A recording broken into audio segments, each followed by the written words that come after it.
a prize for terrorist organizations and their campaign against Israel.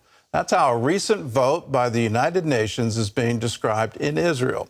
It supports a resolution that accuses Israel of annexing and occupying Palestinian territory.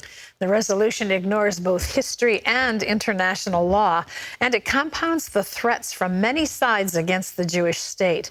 Chris Mitchell reports from Jerusalem. The UN resolution called for the International Court of Justice to address the ongoing violation by Israel of the right of the Palestinian people to self-determination from its prolonged occupation, settlement, and annexation of the Palestinian territory occupied since 1967.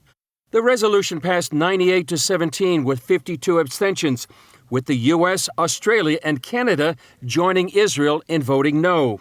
The resolution considers parts of Judea and Samaria, Israel's biblical heartland, along with East Jerusalem, where the Western Wall and Temple Mount stand, to be occupied territory.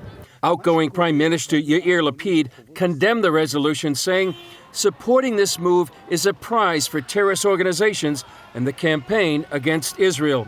Israel's UN ambassador Gilad Erdan blasted the resolution. By calling to involve the International Court of Justice, the Palestinians are decimating any chances of reconciliation. Erdan also tweeted Israel cannot be occupiers in their own homeland.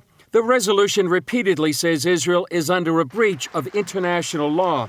But Thomas Sandel, the founder of the European Coalition for Israel, says the resolution itself ignores history and international law established by the San Remo Resolution in 1920. What the San Remo Resolution, of course, said was that this is the ancestral homeland of the Jewish people, and nothing could be more Jewish than the old city of Jerusalem. And to say anything else on a UN level is a complete breach and disrespect of international law.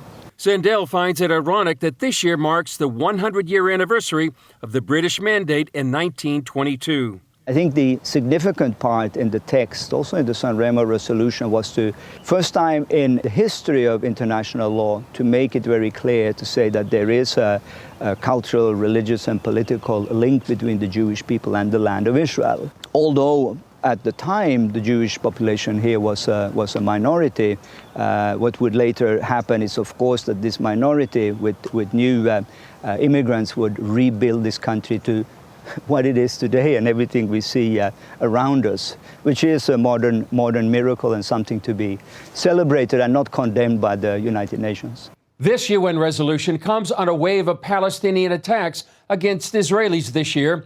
This latest happening today in the Jewish community of Ariel, where a Palestinian man killed 3 Israelis and wounded 3 others before he was shot and killed by security forces. Chris Mitchell, CBN News, Jerusalem. Well, the resolution obviously seems to violate the very history of the region. So back in 1948, the UN said there should be a Palestinian state and there should be a Jewish state, and referenced the right of self-determination. All of that going back to the League of Nations, the San Remo Conference of 1922, settled international law. What happened? Well, Israel formed a state in 1948. The Palestinians refused, and all the Arab countries surrounding Israel declared war on Israel. Israel won that war and then offered in peace to have peace. Well, why don't we set up a Palestinian state? And the Palestinians refused. What happened is the nation of Jordan took over the West Bank, took over the Jewish quarter of the old city, forbade Jews from ever going into that land, had an ethnic cleansing, destroyed historic synagogues.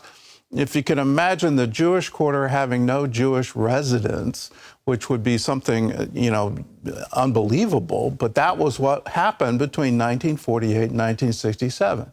Then there was this other war, the Six-Day War. Who won? Israel won and captured this territory from Jordan, not from the Palestinian people. There was no Palestinian state, and there hasn't been. Why? Because the Palestinians want to drive the Jews into the sea. They want to wipe Israel off the map. They don't want a two-state solution.